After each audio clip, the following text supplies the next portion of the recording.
نبی کریم صلی اللہ علیہ وسلم نے فرمایا تھا اسم اعظم اللہ کا 3 صورتوں میں ہے. کس کس میں؟ سورت بقرہ میں، سورت آل عمران میں اور سورت طٰہٰ میں. اور ان تینوں صورتوں میں اللہ لا الہ الا هو الحی القیوم، الف لام میم اللہ لا الہ الا هو الحی القیوم وعنت الوجوہ للحی القیوم، یہ تینوں صورتوں میں یہ نام کامن ہے. محدثین نے اس کے اوپر کتابیں بھی لکھی ہیں، بہت زیادہ رسالے لکھے ہیں. محدثین کا اس حوالے سے مختلف موقف اور آراء ہیں کہ اس میں اعظم متعدد ہیں، ایک ہے، یا جمیع احادیث کو جمع کر کے استدلال کیا جائے.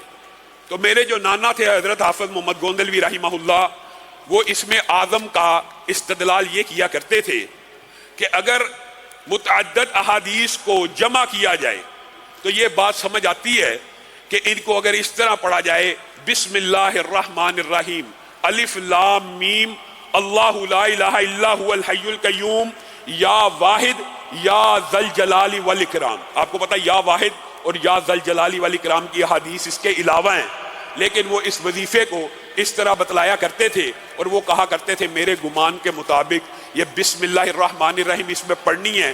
جو بندہ 313 مرتبہ یعنی کثرت کے ساتھ یہ دعا پڑھ کے اللہ سے جو بھی دعا مانگے گا انشاءاللہ قبول ہو جائے گی. اور ان کا یہ استدلال تھا، اور میں نے مشاہدے اور تجربے کے طور پہ اپنے بہت سے نمازیوں کو اور ساتھیوں کو بتایا. ابھی تک مجھے ہمیشہ یہی کال آتی ہے، علامہ صاحب ہم نے 313 مرتبہ پڑھا تھا، اللہ سے دعا کی تھی، اللہ تعالیٰ نے کام کروا دیا. کام اللہ نے کروانا ہے، ہر کام اللہ ہی نے کرنا ہے، لیکن اللہ کے اسم کا واسطہ، اللہ کے اسماء کا واسطہ، اللہ کے خوبصورت نام ہے، ان کے ذریعے اللہ کو پکارا جائے، اللہ تعالیٰ دعا سنتا. یہ بھی دعا کے آداب میں شامل ہے. اور پھر میرے بھائیوں، ایک بندے نے نماز کے بعد سلام پھیرا اور فوراً دعا شروع کر دی، تو رسول اللہ صلی اللہ علیہ وسلم نے اس کو کیا کہا تھا؟ تو نے جلدی کی، تجھے کیا کرنا چاہیے تھا؟ تسبیحات پڑھ لیتا، اللہ کی حمد بیان کر لیتا، اور اللہ کی حمد اور ثنا بیان کرنے کے بعد درود پاک پڑھ لیتا. مراد یہ ہے کچھ اللہ کے حضور میں تسبیحات پیش کر، کچھ اس کی حمد بیان کر، پھر اللہ سے مانگ جو مانگتا ہے. اور دوسری حدیث میں کیا آتا ہے؟ رسول اللہ صلی اللہ علیہ وسلم کے سامنے ایک بندے نے درود پڑھا اور درود پڑھ کے اللہ سے مانگنے لگا.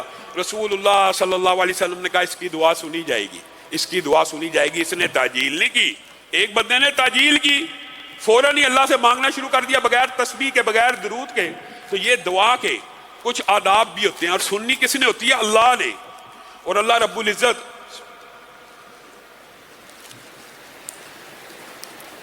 بندے کی دعائیں کیسے سنتا ہے؟ یہ محیر العقول واقعات ہیں. شام بن عبد الملک کے سامنے بھی ایک بندہ آیا اور اس نے کہا خلیفہ آج میرے ساتھ عجیب معاملہ ہوا. ایک طرف سے اژدہا آ رہا تھا اور ایک طرف سے شیر آ رہا تھا. میں نے ادھر دیکھا شیر ہے، ادھر دیکھا اژدہا ہے. میرے منہ سے یہ الفاظ نکلے یا دافع المکروہ قد تراہما فنجنی یا رب من آذاہما. اے اللہ، اے پریشانیوں کے دور کرنے والے رب، تو ان 2 مصیبتوں کو دیکھ رہا ہے، اب تیرے ہی ذمے ان کو میرے سے دور کر دے.